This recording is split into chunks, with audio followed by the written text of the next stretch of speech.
নমস্কাৰ এজন ভিউৱাৰ্ছে মোক সুধিছিল যে স্যাৰ আমি সাপোজ টু বা সাপোজ টু আমি কেনে ধৰণে বিভিন্ন বাক্যত ব্যৱহাৰ কৰিব পাৰো আজিৰ এই ভিডিওটোত মই আপোনালোকক কম সাপোজ টু আমি কেনে ধৰণে বিভিন্ন বাক্যত ব্যৱহাৰ কৰিব পাৰো সাপোজ টু আৰু সাপোজ টু বি মই দুটা ভাগত বিভক্ত কৰি লৈছো আজি এটো প্ৰথম ভাগটোত মই আপোনালোকক কম সাপোজ টু আমি কেনে ধৰণে ব্যৱহাৰ কৰিম বা আমি ডেইলি লাইফত যিবোৰ বাক্য কৈ থাকো সেই বাক্যবোৰত আমি কেনে ধৰণে সাপোজ টু ব্যৱহাৰ কৰিব পাৰো গতিকে ভিডিওটো ইন্টাৰেষ্টিং হ'ব ভিডিওটো স্কিপ নকৰাকৈ হেখলৈকে চাব হেখলৈকে চালে আপোনালোকে ডেফিনেটলি গম পাব আমি সাপোজ টু কি কাৰণত ব্যৱহাৰ কৰো কেনে অৰ্থৰ বাবে ব্যৱহাৰ কৰো যদি ভিডিওটো ভাল পায় প্লিজ লাইক আৰু শেয়াৰ কৰিব সকলোৰে মাজত শেয়াৰ কৰিব যাতে অসমৰ প্ৰত্যেকজন ছাত্ৰ ছাত্ৰীয়ে ইংৰাজী এই কথাবোৰ শিকিব পাৰে আৰু বুজিব পাৰে আৰু যিমান পাৰে হিমান ভিডিওটো লাইক কৰিবলৈ নাপাহৰিব সো আহক এটা ভিডিওটো আৰম্ভ কৰো First concept to suppose আমি ব্যৱহাৰ কৰো ধৰি লোৱাৰ কাৰণে সো মই যদি কওঁ ধৰি লওক আপুনি মোৰ ঘৰত আছে ধৰি লওক আপুনি মোৰ ঘৰত আছে suppose you are at my home suppose আমি ব্যৱহাৰ কৰিলো suppose you are at my home ধৰি লওক আপুনি মোৰ ঘৰত আছে এনেকুৱা কাৰণত আমি suppose ইউজ কৰো নেক্সট আমি ইউজ কৰো যদি মই তোমাক মিছা কথা কওঁ যদি মই তোমাক মিছা কৈ আছো সো তেনে ক্ষেত্ৰত চাওক এই ফাৰ্স্ট এক্সাম্পলটো চাওক suppose আমি ভাৰ্ব টু সেকেন্ড ফৰ্মত ইউজ কৰা নাই আমি বাক্যটো কৈছো suppose চাওক I lie to you suppose I lie to you ধৰক যদি মই তোমাক মিছা কৈ আছো যদি মই তোমাক মিছা কওঁ তেনেকুৱা ক্ষেত্ৰত মই বাক্যটো কৈছো যে suppose I lie to you যদি মই তোমাক মিছা কওঁ তেনেকুৱা ক্ষেত্ৰত আমি suppose ইউজ কৰো নেক্সট সেন্টেন্সটো চাওক নেক্সট সেন্টেন্সটো কি কৈছে Suppose she calls you today suppose ইয়াত আমি suppose ইউজ কৰিলো suppose she calls you today ধৰি লোৱা বা যদি তাই তোমালৈ আজি ফোন কৰে যদি তাই তোমালৈ আজি ফোন কৰে suppose আমি যদিৰ কাৰণে ব্যৱহাৰ কৰিলো যদি she calls you today যদি তোমাক আজি তাই ফোন কৰে তেনেকুৱা ক্ষেত্ৰত আমি suppose ব্যৱহাৰ কৰো এটা চাও আমি suppose টু কেনে ধৰণে বিভিন্ন বাক্যত ব্যৱহাৰ কৰো প্ৰথম আমি suppose টু ব্যৱহাৰ কৰো যেতে বাক্যটোৱে কোনো দায়িত্বৰ কথা বুজাব মই যদি আপোনাক কওঁ আপুনি সময়মতে অফিচত আহিব লাগে আপুনি সময়মতে অফিচত আহিব লাগে তেনেকুৱা ক্ষেত্ৰত আমি suppose টু ব্যৱহাৰ কৰিম আৰু যদি বাক্যটোৱে কোনো নীতি নিয়মৰ কথা কয় তেনেকুৱা ক্ষেত্ৰতো আমি suppose টু ব্যৱহাৰ কৰিব লাগে আমি suppose টু বিভিন্ন বাক্যত কেনে ধৰণে ব্যৱহাৰ কৰিম প্ৰথমতে আমি সাবজেক্ট ইউজ কৰিম তাৰ পিছত আমি বি ভাৰ্ব ইউজ কৰিম সাবজেক্টৰ পাছত বি ভাৰ্ব প্ৰেজেন্ট টেন্সৰ হলে প্ৰেজেন্ট টেন্সৰ বি ভাৰ্ব পাষ্ট টেন্সৰ হলে পাষ্ট টেন্সৰ বি ভাৰ্ব আপোনালোকে ইউজ কৰিব তাৰ পিছত আপোনালোকে ইউজ কৰিব supposed to আপোনালোকে স্ক্ৰিনত হয়তো নিশ্চয় দেখি আছে supposed to ব্যৱহাৰ কৰিব তাৰ পিছত আপোনালোকে ভাৰ্বৰ ফাৰ্স্ট ফৰ্ম ব্যৱহাৰ কৰিব ভাৰ্বৰ ফাৰ্স্ট ফৰ্ম ব্যৱহাৰ কৰাৰ পিছত আপোনালোকে বাক্যটোৰ পিছত যি অংশ দৰকাৰ হয় সেই অংশখিনি আপোনালোকে এড কৰিব পাৰে সো এইটোৱে হল স্ট্ৰাকচাৰ এই স্ট্ৰাকচাৰটোৰ মতে আমি suppose টুৰ বিভিন্ন বাক্য ফৰ্ম কৰিব পাৰো এতিয়া চাও আমি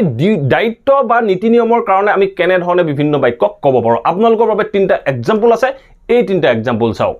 এই 3 নম্বৰ এক্সাম্পলটো চাওক কি কৈছে you are supposed to reach office on time you are supposed to reach office on time মানে আপুনি সময়মতে অফিস আহি পাব লাগে আপুনি সময়মতে অফিসলৈ আহিব লাগে মানে ব্যক্তিজনে কি কৰে সময়মতে অফিসলৈ নাহে আৰু তেখেতক জনোৱা হৈছে যে আপুনি সময়মতে অফিসলৈ আহিব লাগে অফিসলৈ অহা এটা সময় আছে এটা দায়িত্ব আছে এটা সময়ত আহিবটো আপোনাৰ দায়িত্ব তেনেকুৱা ক্ষেত্ৰত আমি বাক্যটো কৈছে যে you are supposed to reach office on time আপুনি সময়মতে অফিসলৈ আহিব লাগে ইনডাইৰেক্ট মিনিংটো কি হল তেখেত মানে অফিসলৈ সময়মতে নাহে সো তেখেত ধৰ অফিসৰ টাইম 9 বজাত তেখেত আহি পায়হি 9:30 আৰু 10 বজাৰ ভিতৰত সো তেনেকুৱা ক্ষেত্ৰত বাক্যটো কোৱা হৈছে যে you are supposed to reach office on time এটা সকে 4 নম্বৰ এক্সাম্পলটো কি কৈছে he is not এই বাক্যটো সক আমি is not ইউজ কৰিলো he is not supposed to break the traffic rules এটো প্ৰেজেন্ট ইনডিফিনিট টেন্সৰ বাক্যটো কি কৈছে সক he is not supposed to break the traffic rule মানে তেও ট্ৰাফিক ৰুল খিনি ভাঙিব নালাগে তেও ট্ৰাফিক ৰুল খিনি ভাঙিব নালাগে সো তেনেকুৱা ক্ষেত্ৰত আমি কৈছো ট্ৰাফিক ৰুল বা ট্ৰাফিক নীতি নিয়ম খিনি ভঙাটো তেও দায়িত্ব হ'ব নালাগে সো আপোনাৰ বা মোৰ দায়িত্ব নহয় তেনেকুৱা ক্ষেত্ৰত আমি বাক্যটো কৈছো he is not supposed to break the traffic rule তেখেতে ট্ৰাফিক নিয়ম কানুনবোৰ ভাঙিব নালাগে মানে তাৰ বিপৰীতে কি মানে ব্যক্তিজনে ট্ৰাফিক ৰুল খিনি ভাঙে বা ব্ৰেক কৰে সো তেনেকুৱা ক্ষেত্ৰত আমি নিগেটিভৰ কাৰণে আমি বি ভাৰ্বৰ পিছত not ইউজ কৰিলো সো আমি বাক্যটো কলো যে he is not supposed to break the traffic rules It is next example কি কৈছে you were supposed to record video for your learners you were supposed to এই বাক্যটো চাওক you were কৈছো were মানে past tense you were supposed to আপুনি কৰিব লাগিছিল কি কৰিব লাগিছিল supposed to record video for your learners আপোনাৰ শিক্ষাৰ্থীসকলৰ বাবে আপুনি ভিডিঅ' ৰেকৰ্ড কৰিব লাগিছিল ধৰক মোক আপোনালোকে কোনোবা এজনে কৈছে বা আপোনালোকে কৈছে যে স্যাৰ আপুনি যোৱাকালি ভিডিঅ' নিদিলে আপুনি যোৱাকালি ভিডিঅ' ৰেকৰ্ড আপোনাৰ শিক্ষাৰ্থীসকলৰ কাৰণে আপুনি ভিডিঅ' ৰেকৰ্ড কৰিব লাগিছিল সো তেনে ক্ষেত্ৰত আপুনি বাক্যটো মোক কেনে ধৰণে ক'ব you were supposed to record video for your learners এতিয়া চাওক এই 6 নম্বৰ এক্সাম্পলটো কি কৈছে you were supposed to meet me yesterday ইয়াৰ এই বাক্যটোৰ অৰ্থ কি এই বাক্যটোৱে কৈছে যে তুমি বা আপুনি মোক যোৱাকালি লগ কৰাৰ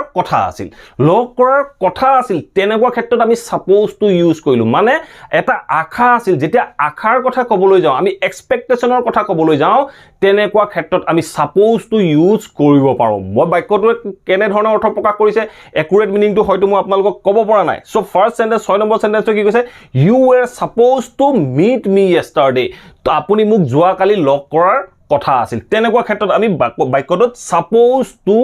ব্যৱহাৰ কৰিলো এটা চাওক 7 নম্বৰ এক্সাম্পলটো কি কৈছে এতিয়া চাওক এই 7 নম্বৰ এক্সাম্পলটো কি কৈছে you are not supposed to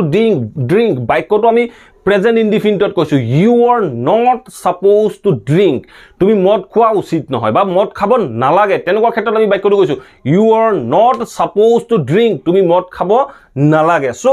ধৰক আপুনি কোনোবা এজন ব্যক্তিক আশা কৰা নাছিলে তেখেতে মদ খায় বুলি সো তেনেকুৱা ক্ষেত্ৰত আপুনি কৈছে you are not supposed to drink তুমি মদ খাব নালাগে সো তেনেকুৱা ক্ষেত্ৰত আপুনি বাক্যটো কৈছে যে you are not supposed to drink এতিয়া চাও আমি লাষ্ট এক্সাম্পলটো কি কৈছে My videos are supposed to teach you English. মই আশা কৰিছো মই কি আশা কৰিছো My videos are supposed to teach you English. মোৰ ভিডিঅ'বোৰ আপোনালোকক ইংৰাজী শিকাব মই এটা আশা কৰিছো মোৰ এটা এক্সপেক্টেশনৰ কথা কৈছো মই এক্সপেক্টেশন কৰি কৈছো যে মোৰ ভিডিঅ'বোৰ আপোনালোকক ইংৰাজী শিকাব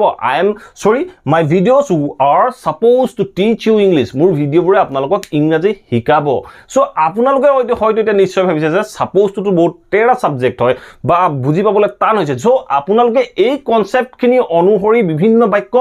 বনাবলৈ যত্ন কৰক যেতিয়া এনে ধৰণৰ বাক্য বনাবলৈ যত্ন কৰিব তেতিয়া ডেফিনেটলি এই কনসেপ্টটো আপোনালোকৰ বাবে ইজি হৈ পৰিব আপোনালোকে 2 4টা 5টা 10টা সেন্টেন্স নিজে বনাবলৈ যত্ন কৰক যেতিয়া নিজে বনাব